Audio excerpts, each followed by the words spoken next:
যুক্তরাষ্ট্রের সঙ্গে করা দ্বিপাক্ষিক বাণিজ্য চুক্তিতে খুব বেশি সন্তুষ্ট হতে পারছেন না বাংলাদেশি উদ্যোক্তারা। তাদের মতে মাত্র 1% ছাড় দিয়ে কয়েক গুণ বেশি সুযোগ নিচ্ছে যুক্তরাষ্ট্র। এছাড়া দেশটির নিজস্ব তুলায় তৈরি করা পোশাকে পাল্টা শুল্ক না থাকলেও সেই সুবিধা নিতে অপেক্ষা করতে হবে কয়েক বছর।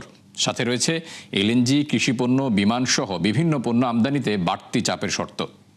রাকিব হোসেন জানাচ্ছেন বিস্তারিত। 67%, that's tariffs.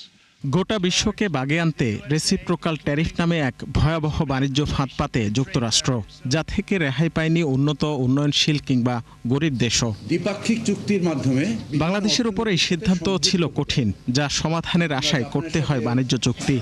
কিন্তু দিন শেষে সেটিও স্বস্তি দিতে পারেনি খুব বেশি, বরং দীর্ঘমেয়াদে বিশাল আমদানি ব্যয়ের বোঝা চাপতে যাচ্ছে বাংলাদেশের কাঁধে।